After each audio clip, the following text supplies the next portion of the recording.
Hey everybody and welcome. Today we're going to be going over some Unit 3 review. So a bit of a longer unit here with 8 different sections of things that we've done. So we'll go through some of the common types of questions you're going to see on your final assessment for this unit. And going through these, if you're feeling confident, you'll be in very good shape for the end of unit test. So the first thing, taking a look way back at dimensional analysis from a while ago, we start off with 230 seconds. It's our goal to get to minutes. So we have to have some conversion factors here that help us get to that final unit of minutes. So we know that there are 60 seconds in 1 minute. So if we look at this, we can cancel out the seconds because we have one on the top and one on the bottom. It just leaves us with minutes, so we are happy. We can go through and do our multiplication here. So 230 times 1 is 230. On the bottom, we actually have here 60.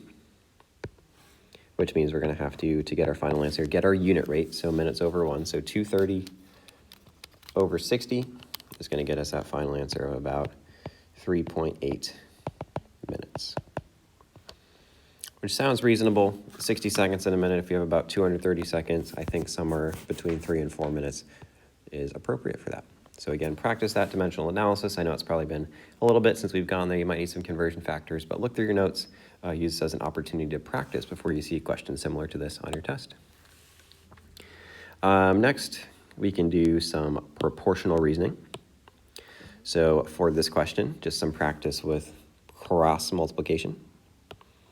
So again, we're going to multiply 48 times C. We're also going to multiply 49 times 52. And again, if you're not sure where those came from, we're just tracing our corresponding sides that are across from each other, and then we're going through and solving them.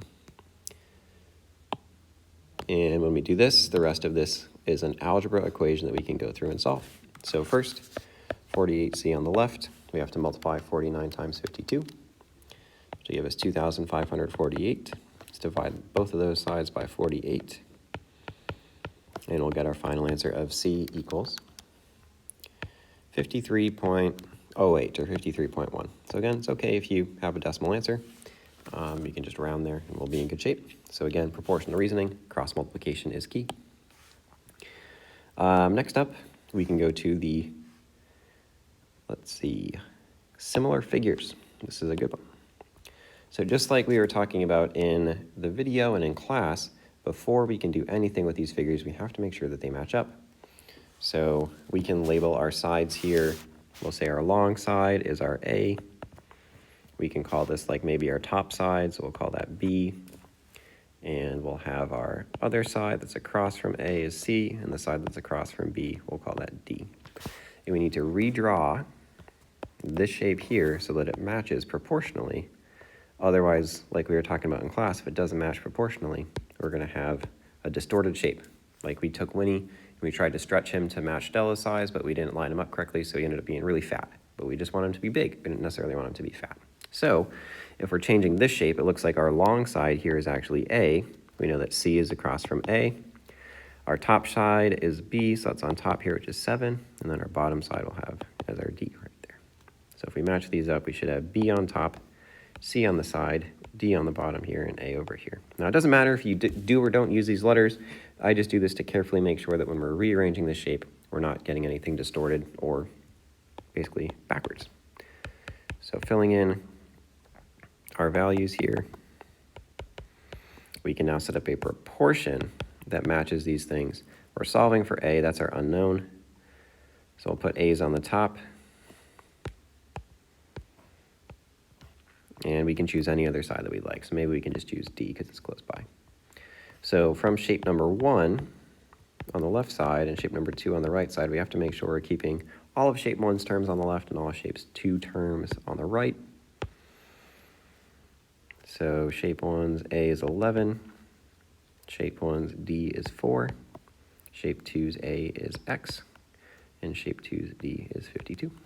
So now we can set this up, cross multiply. We got 4x equals 11 times 52, which is 572. Divide both of those by 4. We got that answer of x equals 143.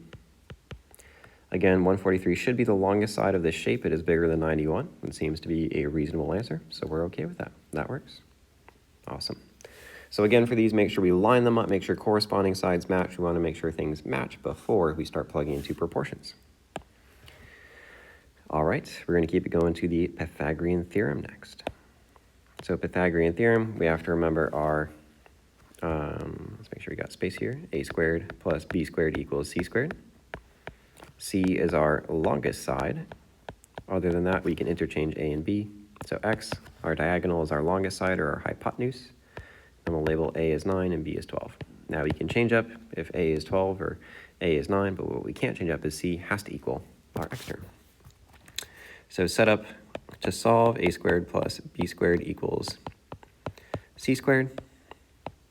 Plug in for each of these terms. So a is 9, b is 12, and then c is, we can just have that actually as x here. I should write that correctly.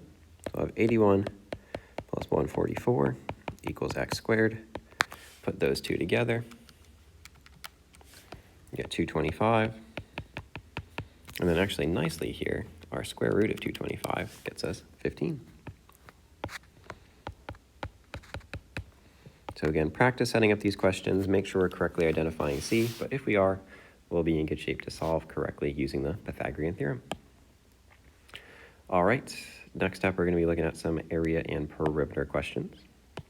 And these might combine some of our skills here. So some things for this shape, the first thing that we want to do is kind of separate it out into two shapes like we were talking about before. So first, the area of our first one is 12 times 12, because those are the two edges, or the area is 144. Next, the area of this triangle, maybe we can just redraw it over here. We have a base of 12 and a height of 5, so area equals 1/2 base times height. So again, base of 12, height of 5. So area equals 1/2 of, in this case, 60, or area equals 30.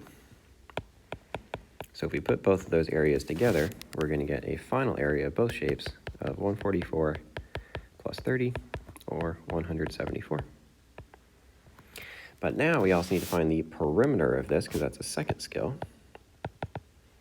So we have to label all of the unknown sides. So we know that this here is 12. We know that this here is 12. Well, that means that this also needs to be 12. This is 5. And the only piece that we're missing, actually, is our diagonal. So that being said, we have to find what is our missing side of this triangle, what is our x term. And we might need to do the Pythagorean theorem here, actually. So x is going to be our c term. We can have a is 12 and b is 5. This is a nice Pythagorean triple because we have 5 squared plus 12 squared equals x squared, or 25 plus 144 equals x squared. So we'll get 169 equals x squared, or if we take our root here, 13 equals x. So our final remaining side is 13. So to solve for the perimeter, I'll do this in a new color so we can see this. We'll have 12 plus 12 plus 12, so we use this side, and this side, plus our 13, plus our 5. So again, checking off to make sure we used all of the sides of our triangle, or of our composite figure here, sorry. And let's see what that final answer is. So adding all those terms together, we should get a perimeter of 54. And again, put units here before we finish. So 54 meters, that's a length. And area is 54 meters squared, because that is an area, two-dimensional. All right. And our final bit of practice here, finding the volume of a prism. So again, we want to call ourselves back to our volume formula. So volume of a prism is the area of the base times the height. Well, what is the base here? What is the shape that starts as two-dimensional and kind of expands itself out of the floor? Well, it looks like it's going to be our triangle here. So there is our base. We need to find the area of this first. So our capital B base equals 1/2 6 times 2.5, which is our height here. So our capital B area, let's punch that into our calculator, is 7.5.